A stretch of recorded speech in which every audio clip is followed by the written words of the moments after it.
Great to be here. It's been great to be in Bangkok, and it's sort of more bespoke events like this where I think all the real alpha and deal making and high quality networking happens. Very grateful to Crypto Myriad and MPost for putting on this event, and as a media company as well, I appreciate sort of the finer details that go into this great location. Let's give them a round of applause for bringing us all together.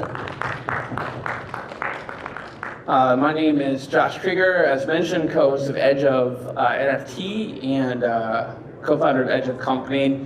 And we actually cover all things happening in the ecosystem, and obviously the sort of rapid accelerating focus and attention on Bitcoin again, the mothership, so to speak, has been sort of a key narrative of this cycle. So it's really an honor to talk to these leaders in that respective space around the next level of Bitcoin DeFi, where it's going to go from here. We have the CEO of Velar, co-founder who's doing a lot of development in that space, as well as Velar, and then Hervé, who's also doing a lot in the space. You'll hear more about the special council that he's on. So thank you guys for joining us today. Thank you. So let's start with a broader question for all of you guys, which is in terms of the development of the Bitcoin space and user interactions with Bitcoin, what are the general trends that you see emerging, and how do you see them sort of impacting the wider acceptance of Bitcoin in the mainstream during this cycle and beyond? Charlie, you want to kick us off? Sure. Thanks, Josh. Thanks, Crypto Media, all the good friends. This is my third time actually on the Hack Seasons Conference, right? Glad to also trying to RHPO as many people who are not in the Bitcoin space to kind of look at what's going on in the Bitcoin ecosystem. It's a small echo chamber, but getting interesting alpha and a huge potential. We had a big event yesterday. Josh Mithil was also there. It was only Bitcoin folks in our ecosystem, right? The trend we are seeing, I had this keynote yesterday I shared about, one is just exponential and increasing amount of mindshare about what's happening on Bitcoin, not just Bitcoin as a digital gold, Bitcoin as whatever, you know, store of value or payment ways. Now we'll talk about all kinds of things, right? And a lot of these guys who were actually naysayer about, you know, you can't really do anything with Bitcoin now, very seriously talking to us about a lot of things. We got a lot of blue chip infrastructure protocols like Chainlink, Layer 0 officially walked the recess. We have blue chip DeFi protocol like Aave, Curve, Swell. Like these guys are seriously talking to us. 12 months ago, they might haven't even heard about this term, built on Bitcoin, right? The inscription. They probably think that's just a little hack. It's not even a real product, right? Now, a lot of the new builders are coming along the ways. And also, of course, we have the Bitcoin OGs, the Bitcoin DeFi folks like Velar, a bunch of others who have been building things for many years, who I think last 12 months has more growth than last 3 years, right? The exponential growth happened after the auto season is absolutely amazing. I'm not a big fan of all of those releases anymore due to various factors. Maybe this is another conversation another time. But yeah, there's a lot of interesting trend in terms of Bitcoin DeFi, liquid staking, and all the trading protocols like Pro-DEX, Bitcoin options are actually happening on Bitcoin layers and happening on Billy as well. Yeah, appreciate your perspective. Hervé? Yeah, so hi everybody. Thank you so much for organizing this panel. It's great to see you in Saudi Arabia, where we've had a great panel educating people all over the world. Some of you might know as a special council member of CoinDAO, I also co-author the 8 Chain with Arbitrum, with the founder of Arbitrum. So I've been pretty deep into the Ethereum world, but like a lot of us, our first love 10 years ago was Bitcoin. That's how it started. But we've peer replicated, and now I feel that we're back where we and now we have the potential to go to the mother chain and to actually not only go from their white paper thesis as electronic cash to the store of value, and now bringing culture on Bitcoin. As far as your question on the environment, being French Venezuelan but based in the US, I feel over the last week more relaxed than one thing. I think that there's was almost two different worlds when it related to Bitcoin, the US and the rest of the world, and he had a lot of his restrictions that we were waking up in the morning not knowing what the future will hold.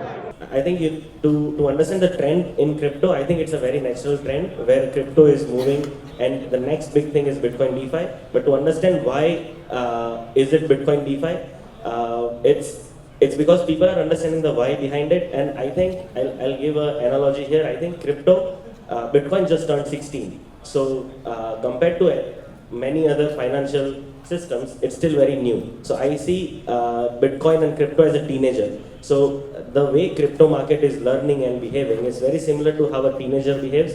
And how does a teenager behave? He falls and he learns, and he gets burned and he learns and he doesn't do it again. So we saw Bitcoin come up in 2009 with a very simple narrative that that there should be a parallel financial infrastructure for the future generations that is decentralized and non-custodial.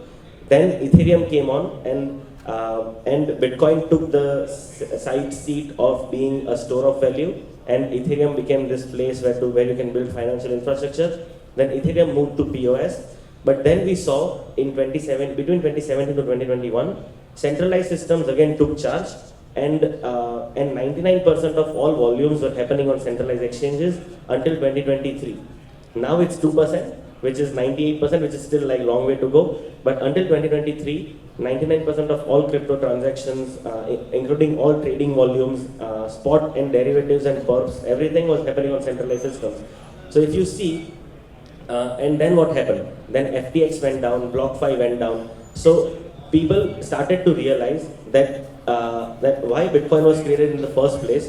Crypto industry was moving further and further away from it.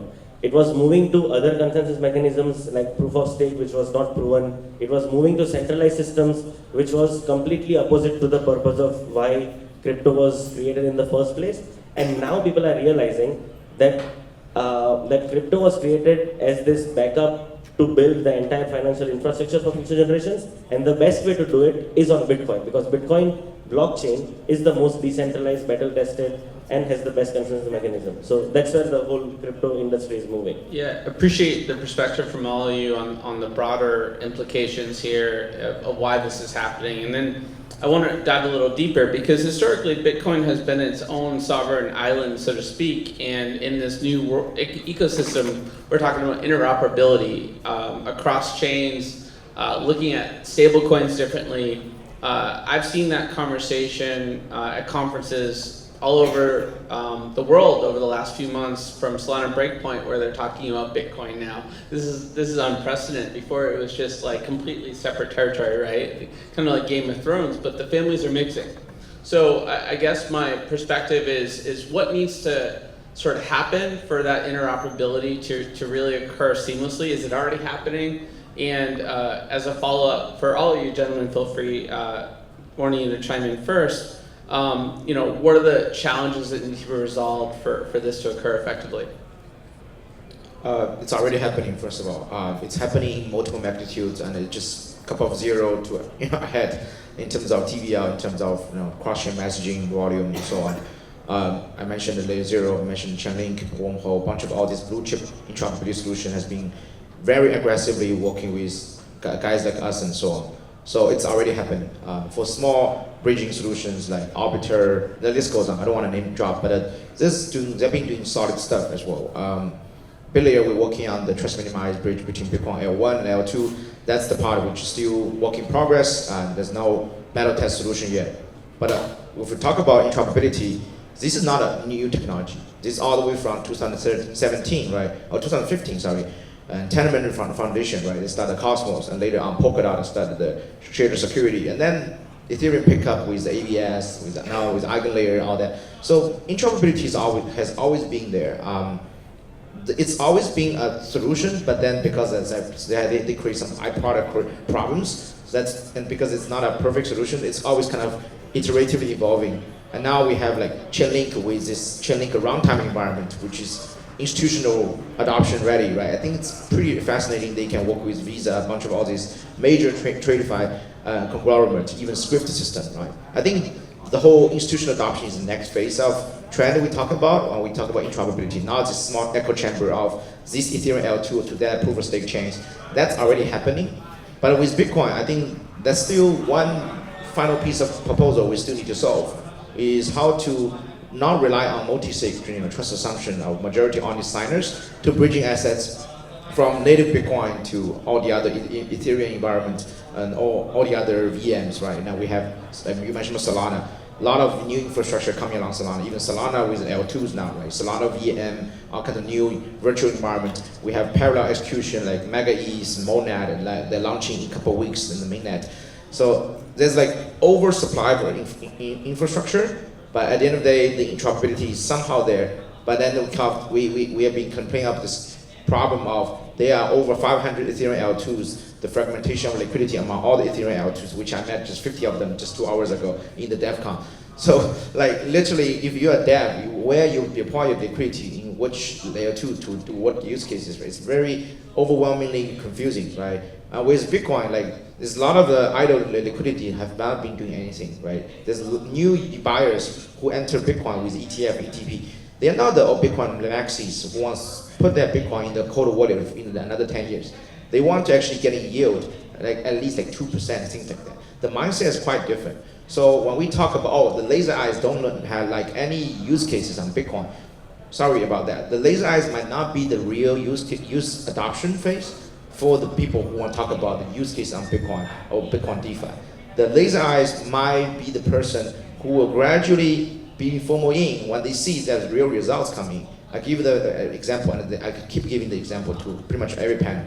The miners who were the biggest naysayer about ordinals last year, they think ordinals was a hack, was a bug, but after they get paid all these additional fees, they were like, wait a minute, tell me more about ordinals. I'm getting so much fees now. This is something that's good for us. So economically, it's a free market, and also economics and the market always is right.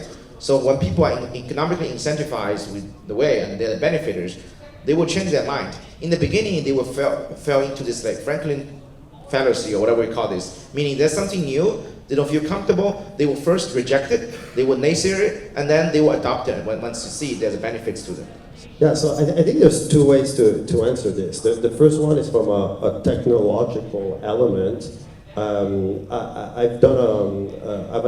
advising a few gaming projects, and I think the concept of interoperability is really much up front and almost like the first case study of the easiest way to demonstrate the benefit around that. So there's a tech element to it, but it's also a very philosophical element within Web3. And what I mean by that is I'm sitting on 3 special counsel who are 3 separate chains. Ethereum, the Horizon, and BeLive. And it feels that when I look at the community, it's very tribal. Once we pick one chain, we stick with it and we reject everything else. And it happens within Bitcoin itself. We're talking about the laser eyes, being the extremists within a community, and sometimes they decide to get on board, sometimes they decide to reject everything. But it also happens on in between chains. When we're all in Web3 into a small environment, fighting against bigger causes, and we're still very radicalized on what we choose. And even it will happen also just building on Bitcoin, where you build on, is it BRC20, is it runes, etc. And there's still here some kind of decision making that needs to be made. So I think that there's the mindset issue of saying, well, we're in Web3, and let's be more open to the other chains and more welcoming. Co-authoring the Ape chain, I got a chance to do a pretty deep dive in the Arbitrum ecosystem and the L2s within Ethereum's, and even within this, in between L2s, knowing that we were a small pie, there were fights, to decide, which is the best one, and kind of, rejecting everything else. And at the end, when you're building something, you want to attract more people, within your ecosystem, and not radicalize yourself and says, well, we're the best, and if you don't want us, well, you're wrong, I'm right. So I think that mindset issue of collaborative efforts is going to be really helpful. And one way that I'm actually starting, it was announced today, I'm one of the verified delegates for the Sandbox DAO. And in Sandbox, the first thing that I'm putting together is a delegation that represents 3 continents. And not radicalizing ourselves and saying, hey, we're just representing the French interest, the US interest, or the Chinese interest. I'm taking representative of all under one roof and making common decision. And I think that will kind of show a sign of how to do this and incorporate more people. Yeah, great perspective. So Mithil, obviously, it's your benefit to have the broadest audience possible for DeFi, right? So I'm sure you can relate to some of these perspectives, but from your vantage point, how close are we to interoperability for maximizing the benefits of DeFi and what you're doing?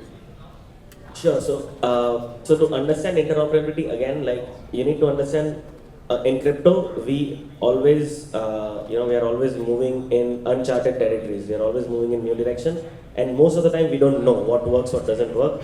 So usually crypto is never spearheading in one direction. It is like a blast happening in 100 directions, and then you consolidate. So interoperability, I think, is on technical wise, on protocol layer, I think it's a bit far. When I say far, it's also like 1 or 2 years far. It's not like 10 years far. But until then, we at Velar, because we are the user-facing layer, we are the layer where users directly come and interact with us. We still have to provide a temporary solution. So actually, I personally think about interoperability a lot because if there is no good interoperability or no good even temporary solutions, the user interface won't be good. My entire job is to provide the best user interface possible with the best technology possible in the market today.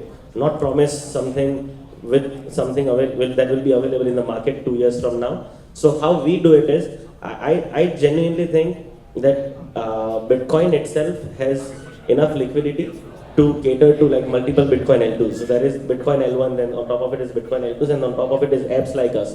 So usually what we have seen in Ethereum and other ecosystems is that apps are usually kind of married to the L2s that they are built upon, and they don't interoperate a lot.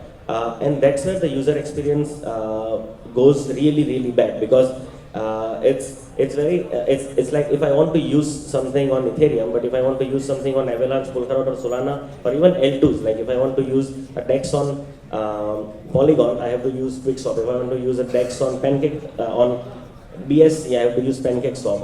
On Arbitrum, it's something else. So I think the first interoperability will happen through good user experience, and good user experience will come from interoperability of dApps, like the consolidation of dApps on multiple L2s. It's what we are doing as well.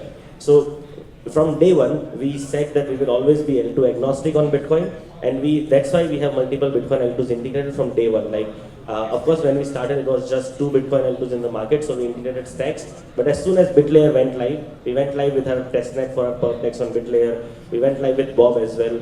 But of course, we have limited resources, but we are all in, and that's why you see a bit of gray hair, because usually we are not building one dApp, we are building 4 dApps across 4 Bitcoin L2s, which makes it 16 dApps at one point, at any given time. And I think that's what will give a good user experience to users, because it makes them more easier to move across multiple Bitcoin L2s. Right on. Well, we're not going to be that panel that doesn't finish on time.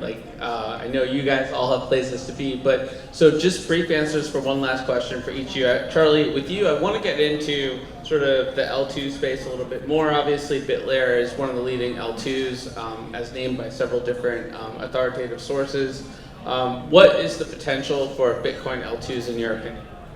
By the way, I was ecosystem lead for Polygon before. I was first running investor for Polkadot. A lot of old friends in the proof of stake ecosystem. Now we're kind of competing with them, although Bitcoin, Ethereum kind of different.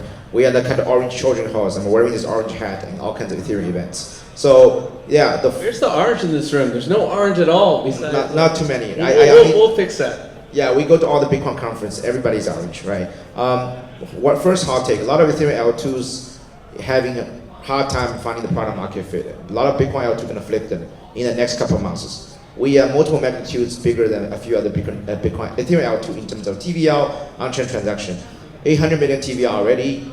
250,000 transactions every day, 260 projects on our ecosystem. We're not a zombie chain. We have a lot of things going on. Some of the new use cases are happening on Bitcoin uniquely, not on Ethereum L2. So this is happening at facts, not something we've been just saying in the future. That's hot take number one. The vision, I think, it's the institution going to trust Bitcoin much more than Ethereum because of the ETF, because of the, the market cap, the liquidity pools, and so on. We are seeing a massive Bitcoin bull. I'm not seeing a real altcoin bull yet, to be honest. The crazy altcoin bull last cycle in 2021 is not nearly close. And it's going to happen in the altcoin around the Bitcoin ecosystem, rather than a few other random applications. I think that's something going to happen in 6 months. Right on. Irvin, I want to sort of have a last question for you, getting more specific on gaming. How do you see sort of the Bitcoin ecosystem impacting the gaming experience, making games more sustainable, more enjoyable, more just like games that you don't actually know what's powering it because you're just having a good time? Yeah, so BeLife is the Animoca brand's play on Bitcoin. So being a portfolio company of Animoca brands, obviously gaming is within our DNA, and that's where it all started. Darewise, which was the gaming company from the ex-Assassin's Creed team at Ubisoft, obviously is very deep within the gaming space. And that's where we started. But then from there, deciding to build on Bitcoin and not following our sister company Sandbox, building on Ethereum was already a big decision. I mean, a year and a half ago, when I sat with the founder of Darewise and basically talked about that idea, we thought, this is, at that time, it was early. It was early within the space. To answer your question about gaming, I think the major thing with games is that it has to be fun. Whether it's Web 2 or Web 3, it's either a good game or a bad game. I was fortunate enough to advise Block Lords, who's the #1 game on the base chain, and their success being get a day one Coinbase listing was the fact that it was a fun game. It was an interesting game. It was a strategy game. It got a huge audience, and in some way, nobody really cared, where they were built or the fact that the back-end infrastructure. They just cared, if the game is interesting. And I think that given the time that it takes to actually build a game, that the future is very bright for Bitcoin. I think when I look, under the hood and see what is currently being done, I think we will have some very fun and interesting games coming up. Right on. And Mithil, my last question for you, and then we're wrapping, is about sort of the balance with DeFi, with decentralization, with the tenets of Bitcoin and institutional involvement in the space. It would seem on one side of the coin, the Bitcoin ETFs are your competition because they are the easy road for institutions to get involved, for folks to get involved without going into the DeFi space necessarily. But then what I'm understanding is there's a lot of behind the scenes stuff with these sort of institutions also experimenting with DeFi to get extra alpha on top. So curious how you look at sort of that balance between the decentralization and DeFi and institutional involvement in the space. So that's where we really need interoperability. And I think that will happen in a few years because in the end, who doesn't want yield, right? So what we are building as well with Bitcoin DeFi is stable, scalable, secure avenues for people to earn yield on Bitcoin, on their Bitcoin holdings. And this can be institutions, this can be retail audience. So of course it will take time for the network effect to hit in DeFi, the same way it took time for the network effect to hit anywhere else. Where we will right now, because the TVL of course it's rising, but the yields are not stable. The avenues like us, like DeFi, they are not as battle tested because the security is still under testing. And once I think if we see like Bitcoin DeFi reach over $10-20 billion in TVL, across multiple different Bitcoin L2s, then we will start seeing institutional interest. And I think eventually, like, this is kind of a prediction which might look far-fetched, but anything that's far-fetched in crypto can happen like very soon. Is that we will see some of this ETF, Bitcoin ETF, starting to put some of their money in DeFi and starting experimenting with it just for yield. And who doesn't want yield? If there is a stable, scalable, secure way to earn yield, Does anyone in the audience not want yield? Raise your hand. All right. Yeah. People will want yield, and if you provide them a secure environment, they will start experimenting with it. So I think within next 2 to 3 years, we will start seeing Bitcoin ETFs experimenting with it and like put at least like half to 1 or 2% of their ETF holdings in it. But eventually, it can be much more. All right. Well, audience, thank you for joining us. Let's give it up to this great panel of pioneers. They're truly leading the space in terms of the future of the Bitcoin ecosystem and beyond. Thank you.